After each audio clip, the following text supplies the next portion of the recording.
சமையல் எண்ணெய் மற்றும் உணவுப் பொருள் ஏற்றுமதியில் 20 ஆண்டு கால அனுபவம் பெற்ற ஸ்டார் எக்ஸ்போர்ட் ஹவுஸ் கயல் ஆக்ரோ ஃபுட்ஸ். சினிமாவின் வியூவர்ஸுக்கு வணக்கம். இந்த வீடியோ ரிவ்யூல நம்ம பார்க்க இருக்கிற திரைப்படம் இயக்குனர் சுதா கொங்கரா இயக்கத்தில் வெளியாயிருக்கும் பராசக்தி அப்படிங்கிற படம் தான். சிவகார்த்திகேயன், ரவி மோகன், அதர்வா, ஸ்ரீலீலா உள்ளிட்ட பலர் இந்த படத்துல நடிச்சிருக்காங்க. ஹிந்தி திணிப்புக்கு எதிரான ஒரு மொழி போர் நடந்துச்சு இல்லையா 1960s. அதை மையமா வச்சு, அதை பேக்ட்ராப்பா வச்சு இந்த படம் உருவாயிருக்கு அப்படிங்கிறது ட்ரெய்லர் பார்த்து போய் நமக்கு தெரிஞ்சது. இந்த படம் எப்படி இருந்தது, பொலிட்டிக்கலி சார்ஜ் கண்டென்ட்டை எப்படி டைரக்டர் அணுகியிருக்காங்க, படத்துல இருக்கிற பிற பிளஸ் மைனஸ் எல்லாம் என்ன, இதெல்லாமே இந்த ரிவ்யூல பார்க்கலாம். வாங்க ரிவ்யூக்குள்ள போலாம். படத்தோட ஒன்லைன் என்ன அப்படிங்கிறத பார்த்துடலாம். 1960களில் நடக்கிற கதையில அண்ணன் தம்பி இருவர் மொழி போராட்டத்தை முன்னெடுக்கிறாங்க. அந்த மொழி போராட்டத்தை அவங்க முன்னெடுக்கிறனால அவங்களோட குடும்பம் எப்படிலாம் பாதிக்கப்படுது, அண்ட் இந்த ஹிந்தி திணிப்பு அப்படிங்கிற ஒரு விஷயம் தமிழர்களை எந்த அளவு பாதிச்சது, பிற மொழி பேசுகிற மாநிலத்தவர்களை எந்த அளவு பாதிச்சது, இதெல்லாம் ஒரு மெயின் ஸ்ட்ரீம் கண்டென்ட்டா கொடுத்துருக்கிற படம் தான் இந்த பராசக்தி. அதுல இந்த வரலாற்று பேக்ட்ராப்ல நிறைய புனைவுகள் கலந்த இந்த படம் சொல்லப்பட்டிருக்கு அப்படிங்கிறத டிஸ்க்ளைமரோட நமக்கு பிரசென்ட் பண்ணிடுறாங்க. ஸோ இதுதான் இந்த படத்தோட ஒரு ஸ்பாய்லர் இல்லாத ஒன்லைன். படத்துல நடிகர்களோட பங்களிப்புலாம் எப்படி இருந்துச்சு அப்படிங்கிறத பார்த்துடலாம். கதையின் நாயகனாக சிவகார்த்திகேயன் இந்த படத்தை நல்லாவே ஷோல்டர் பண்ணி கொண்டு போயிருக்காரு. அவரோட யூஸ்வல் ஸ்ட்ராங் ஃபோட்டோவான ரொமான்ஸ் காட்சிகளும் நல்லாவே ஸ்கோர் பண்ணியிருக்காரு. ஸ்டன் காட்சிகள்ல இருந்து அந்த பொலிட்டிக்கலி சார்ஜ் அப் வசனங்களை பேசுறதுல இருந்து நிறைய விஷயங்கள் சிறப்பாகவே பண்ணியிருக்காரு. அவரோட அந்த எமோஷனல் ஆங்கிளும் நல்லாவே இந்த படத்துல கிளிக் ஆயிருக்கு. அவரோட நடிப்பும் அதுக்கு சிறந்ததாக இருந்தது அப்படின்னு சொல்லலாம். அண்ட் படத்தோட மெயின் வில்லனாக ரவி மோகன் அந்த ரோலை ரொம்ப ஈஸா கேரி பண்ணியிருக்காரு. நிறைய இடங்கள்ல ஒரு டெரரைசிங் வில்லனா அவர் நமக்கு தெரியணும், அதை சிறப்பாகவே பண்ணியிருக்காரு. அண்ட் குரூரமான ஒரு இந்த ஆர்டர்ஸ்லாம் கொடுக்கறது, அந்த எதுக்குமே தயங்காம எதுக்குமே யோசிக்காம பல விஷயங்கள் பண்றது, அதுக்கு பின்னாடி எமோஷனலா ஒரு சின்ன காரணம் இருக்கிறதுன்னு அந்த ரோல் நல்லாவே எழுதப்பட்டிருக்கு. அதுக்கு ஒரு சிறந்த பங்களிப்பையும் ரவி மோகன் கொடுத்திருக்காரு.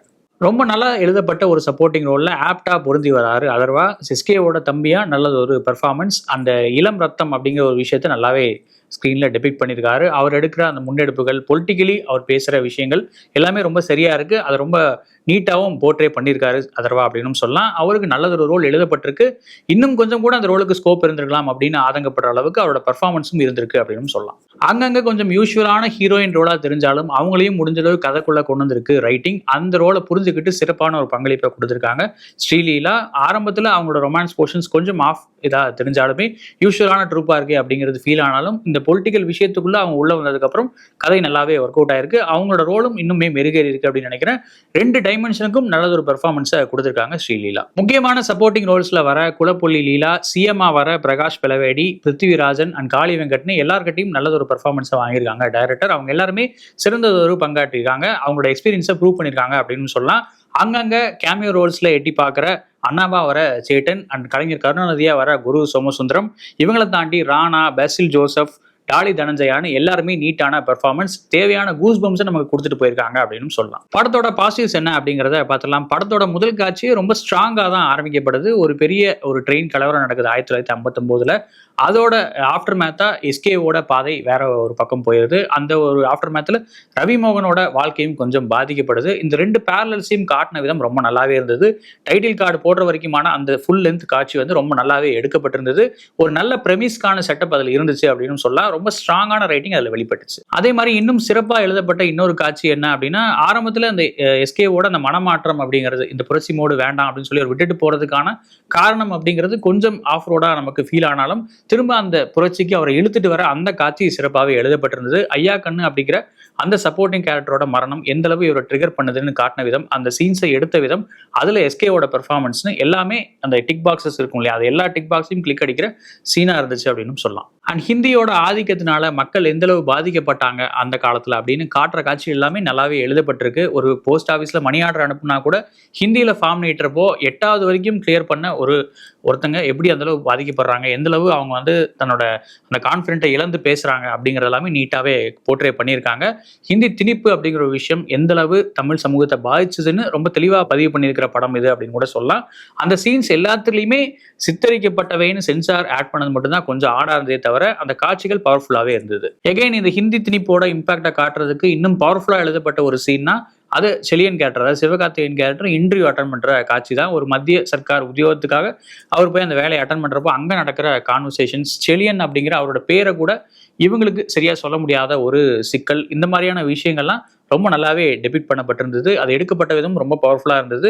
இதை தாண்டி ஒரு மொழி திணிப்புக்கு ஒரு பாதிப்பு என்ன அப்படிங்கிறத இன்னும் டீட்டெயிலாக சொல்ல முடியாதுன்னு நினைக்கிறேன். அந்த அளவு செல்லுலாய்ட்ல சிறப்பாக பதிக்கப்பட்ட ஒரு படமா இது இருக்கு அப்படின்னு சொல்லலாம். அதே சமயம் ஒட்டுமொத்தமா ஹிந்தி மக்களையும் எதிர்க்காம ஹிந்தி திணிப்பு அப்படிங்கிற ஒரு கான்செப்ட் தான் நாங்கள் எதிர்க்கிறோங்கிறத ரொம்ப தெளிவாகவே நிறைய விஷயங்கள்ல டயலாக்ஸாகவும் சரி காட்சிகளாகவும் சரி பதிவு பண்ணியிருக்காங்க இயக்குனர். அதுவும் குறிப்பா யூனிட்டி அண்ட் யூனிஃபார்மிட்டிக்கு டிஃப்ரென்ஸ் இதுதான் அப்படின்னு இந்திரா காந்தியை பார்த்து சிவகார்த்திகேயன் சொல்ற அந்த வசனம் ரொம்ப நல்லாவே இருந்தது. இன்ஃபேக்ட் அவங்கள டெல்லியில கான்ஃபரன்ஸ் பண்ணி பேசுற அந்த சீனுமே நல்லா எடுக்கப்பட்டிருந்தது. சினிமாவா கிளிக் ஆயிருந்தது அப்படின்னு சொல்லலாம்.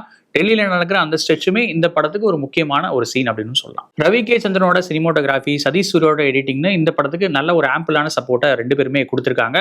அண்ட் குறிப்பா ப்ரொடக்ஷன் டிசைன்ல நல்லது ஒரு ஒர்க் இந்த படத்துல தெரியுது. எங்கேயுமே அந்த ஒரு ஆர்டிஃபிஷியலா தெரியாம ரொம்ப ரியலிஸ்டிக்கா 1960ஸ்க்கு நம்மளை கூட்டிட்டு போயிருக்காங்க அப்படின்னே சொல்லலாம். இந்த படத்தோட இன்னொரு ஹீரோ நிச்சயமா ஜிவி பிரகாஷ் தான். அவரோட பாடல்கள் நல்லாவே கிளிக் ஆயிருந்தது. அண்ட் இதை தாண்டி பேக்ரவுண்ட் ஸ்கோர்லயும் நல்லது ஒரு ஒர்க்கை கொடுத்திருக்காரு. எங்கெல்லாம் படம் கொஞ்சம் டவுன் ஆகுதோ அங்கெல்லாம் ஒரு பொலிட்டிக்கலி சார்ஜ் அப் டயலாக் வருது. அந்த டயலாக் ஆம்பிளா சப்போர்ட் பண்ற மாதிரி ஜிவி பிரகாஷோட பங்களிப்பும் அங்க எட்டி பாக்குது அப்படின்னு சொல்லலாம்.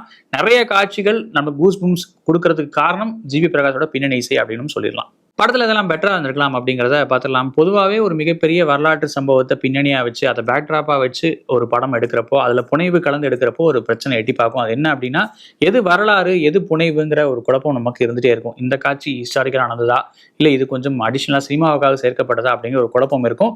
அதே குழப்பம் இந்த படத்துல இருக்கு. நிச்சயமா ரொம்ப தெளிவான அரசியல் பெர்ஸ்பெக்டிவோட யார் பக்கம் நின்று பேசணுமோ அந்த மாதிரி ஒரு தெளிவான அரசியலோட தான் இந்த படம் எடுக்கப்பட்டிருக்கு. அதுல மாற்று கருத்து இல்லை. பொலிட்டிக்கலி ரொம்ப சார்ஜ்அப்பான ரொம்ப சரியான படம் தான். பட் ஸ்டில் இந்த மெயின் ஸ்ட்ரீம் ட்ரீட்மெண்ட் அப்படிங்கிறது இந்த படத்தை கொஞ்சம் ஸ்பாயில் பண்ணிருச்சோ அப்படிங்கிறது என்னோட கண்ணோட்டம். அதுவும் குறிப்பா தேவையில்லாத இடங்கள்ல வர காதல் காட்சிகள் அண்டு ரொம்பவே அவசியப்படாத பாடல்கள்னு இந்த படத்தை கொஞ்சம் லென்த்தா எடுத்திருக்காங்க. ஃபர்ஸ்ட் ஹாஃப்ல இதற்கான காட்சிகளை இன்னும் கொஞ்சம் கம்மி பண்ணிருக்கலாமோ அப்படிங்கிற ஒரு ஃபீல் இருந்துட்டே இருக்கு. ஏன்னா ஒரு மிகப்பெரிய பிரச்சனை நடந்ததுக்கு அப்புறம் அந்த அரசியல் நோக்கத்தோட படத்தை கொண்டு போகாம நிறைய ஸ்பீட் பிரேக்கர்ஸ் மாதிரி இந்த காட்சிகள் வந்துட்டே இருக்கே அப்படிங்கிற ஒரு ஃபீல் இருந்துகிட்டே இருக்கு.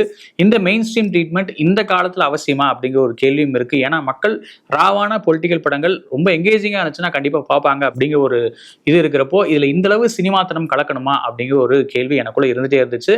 இது என்னோட பெர்ஸ்பெக்டிவ் தான். முன்னாடியே சொன்ன மாதிரி இந்த டெல்லி பஸ் சீன், அதாவது டெல்லியில இந்திரா காந்தியை கன்ஃபரன்ட் பண்ற அந்த காட்சி கிளைமேக்ஸ்ல பிஎம் கோயம்புத்தூர்ல இருந்து கிளம்புறதுக்குள்ள அந்த கையெழுத்தெல்லாம் கொண்டு போய் சேர்க்கணும் அப்படின்னு போராடுற அந்த சீன்ஸ் இதெல்லாமே டென்ஷன் பில்ட் பண்ற சீக்வன்ஸா நல்லா எடுக்கப்பட்ட சினிமாவா நல்லா எடுக்கப்பட்ட காட்சிகள் தான். பட் அகைன் இந்த இதுல என்ன பிரச்சனை அப்படின்னா, மொழிப்போர் அப்படிங்கிற விஷயத்தை ரொம்ப ட்ராமடைஸ் பண்ணிட்டாங்களோ அப்படிங்கிற ஒரு ஃபீல் இருந்துட்டே இருக்கு. இந்த அளவு ஒரு சினிமாவை இதை மாத்திருக்க வேண்டாமே அப்படிங்கிற ஒரு ஃபீலும் இருந்துட்டே இருக்கு. அதுவும் எந்த அளவுக்கு நமக்கு ஃபீல் ஆகுதுன்னா, நியாயமா இந்த மாதிரி காட்சிகள்ல தான் நீங்க சித்தரிக்கப்பட்டவைன்னு போட்டிருக்கணும் அப்படின்னு தோன்ற அளவுக்கு அது சினிமாவா மாறி இருக்கு அப்படிங்கிறது தான் கொஞ்சம் வருத்தமான விஷயம். அதே சமயம் ஒரு மெயின் ஸ்ட்ரீம் கமர்ஷியல் படங்களை விரும்புற ஆடியன்ஸுக்கு ஒரு முக்கியமான ஒரு அரசியல் சம்பவம் போய் சேரணும், ஒரு அரசியல் புரிதல் போய் சேரணும் அப்படிங்கிற ஒரு முன்னெடுப்பா இந்த படத்தை பார்த்தோம் அப்படின்னா இது ஒரு பாசிட்டிவான விஷயமா வேணா நமக்கு தெரியலாம்.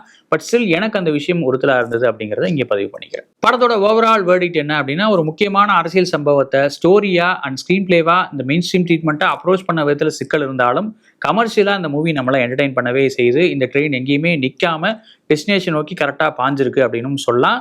அந்த வகையில இந்த படத்துக்கு நான் நிச்சயமா இந்த குறைகளை ஒதுக்கி வச்சுட்டு குட் வாட்ச் அப்படிங்கிற ஒரு ரேட்டிங்கே கொடுப்பேன். ஒருவேளை இந்த படத்தை நீங்க பார்த்துருந்தீங்க அப்படின்னா உங்களோட வியூ என்ன அப்படிங்கறத கமெண்ட்ல சொல்லுங்க. வேற ஒரு வியூல உங்களை மீட் பண்றேன். நன்றி, வணக்கம். 20 ஆண்டுகளாக உலக நாடுகளுக்கு உயர்தர சமையல் எண்ணெய் மற்றும் உணவுப் பொருட்கள் ஏற்றுமதியில் இந்திய அரசின் ஸ்டார் எக்ஸ்போர்ட் ஹவுஸ் அங்கீகாரம் பெற்ற கயல் ஆக்ரோ ஃபுட்ஸ்.